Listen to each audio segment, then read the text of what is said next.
Hainu. Hitchazchut b'yiras Hashem b'kiyum haTorah karui. A person is going to have to strengthen themselves in their self-encouragement, in the yiras Hashem, in the observance of the mitzvahs in a fitting way. But know this is very big. This is very big. Mark this, write it down. The whole hatzadikim, reim, amitim, aru b'niyot rabot b'nit srichu, lisbon nisyanot. This is not just for you. You look at somebody who achieved what you want in spirituality. He's saying they went through this. They felt rejected. And think about it, it's the ways of the world, honestly. If you look at all the greatest athletes, all the greatest singers, or whatever, a lot of times people think like they were just more exceptionally talented than other people. This is crazy. It's not true. There's somebody who always did make it that was more talented than Michael Jordan. Just please believe it's the way of the world. There were not a lot of people, even during his lifetime in the NBA, that worked as hard as Michael Jordan. I know I'm dating myself. Okay, let's make it LeBron James. Okay, let's say LeBron James, right? I don't know about him. I can say Kobe. That's a little bit closer. Kobe Bryant. The guy wouldn't leave the gym. He was being, taunted and talked about horribly by the media because he wouldn't go hang out at the bar with his friends because he's got a quota. He needs to shoot 500 baskets a day, and he's not leaving the gym. When you see that people want to achieve whatever they want to in the world, right? They're willing to put in all the effort and work hard, and people admire those people and say, wow, they really worked hard. But somehow, when it comes to our roofness, we don't have the same excitement. We don't look at the, Rachaim, we don't look at the, whoever you hold by, what happened to hold them. People worked hard. In order to gain, the level of Kirvas Hashem, closest to Hashem that they achieved and whatever they accomplished, and Torah and Avodah, they work hard. Remember one time that Rabbi Nachman of Breslov was talking to Rabbi Nachman, and at that time it was a big thing to be a big before some, this big rebel, a big rabbi, and everybody was following after you to have a lot of followers or whatever. And so Rabbi Nachman and a few of the other chevra, they were asking him, what about this tzaddik and this tzaddik? How come he's not as big and he's not as, like whatever the other people? And he said that these were,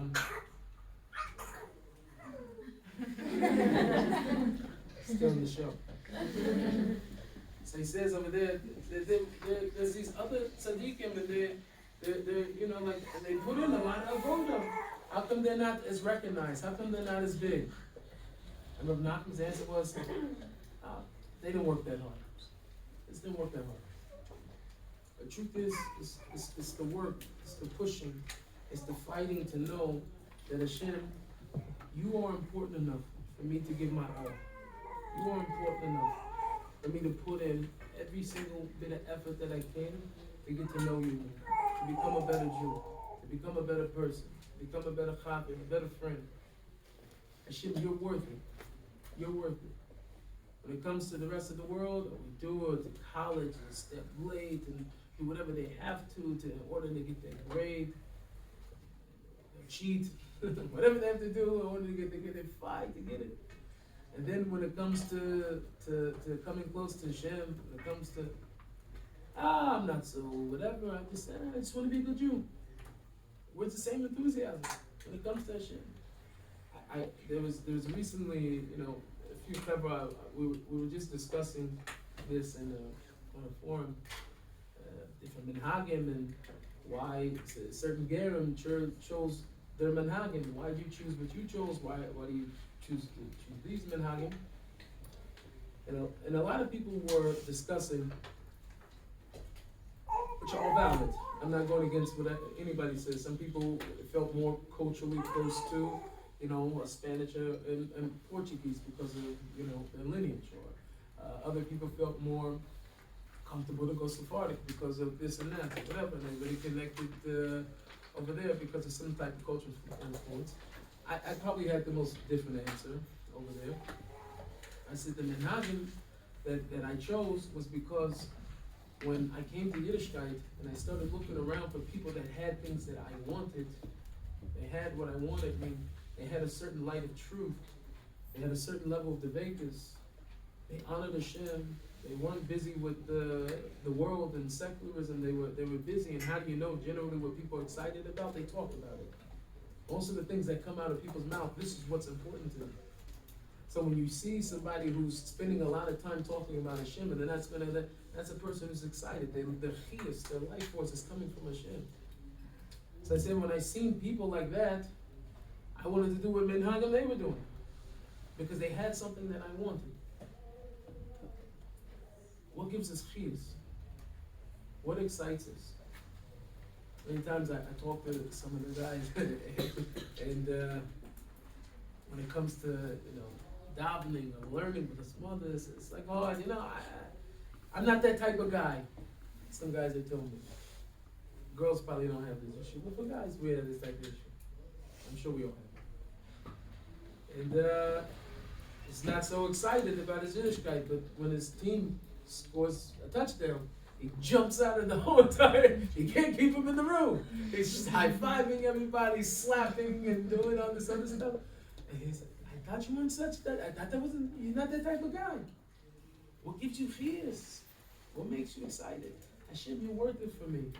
You're worth it for me that even when I don't feel anything, Hashem, and I feel weak, and I feel you're rejecting me. Hashem, I gave up everything now, and I'm trying now. I came out to seminary, and I didn't come, but you guys came to seminary. And Hashem, and I threw myself all in. What's going on? Where are you? Where are you? Where are you? I'm not just saying Hashem is right there. He's saying keep coming, keep coming, keep coming, fighting what you're fighting. I have something great for you. I have something great for you. Hashem wants to bring us in. We should all be zoked to have Kiras Hashem, to be close to Hashem, and to be looking for Hashem. Even amidst the famine, where the Divrei Hashem is not there, because I tell you, another time in Tanakh, I think it was in Shmuel, that it says before Shmuel had received his nevuah, said also too it was rare for the word of Hashem to be heard during that time. It was already a hastara during back in those days to where there weren't neviim and as they were in other generations, because Hashem had already started this hastara. But anyway, it came to Shmuel and Navi, it says because he was waxing, becoming stronger and stronger, and his avodas Hashem, it says Hashem was with him. I used to read Tanakh all the time, and I see after David and Melech, after Shmuel, I said Hashem was with him. Hashem, when they write the book on me, where they say, and Hashem was with Nissim. And Hashem, he was with Nissim. And Hashem is with us. We should be zoked that Hashem should be with us. We should know that Hashem is with us. He should waken us up. And we shouldn't have to wait too long to feel that awesome closeness and that hergeship of Kiras Hashem and Devekus to be with Hashem. And that's what Hashem we should experience it when we share to the kingdom. Amen. I can open up for questions, Rabbi. Yeah, please. Listen, your time is yours. Whatever you want.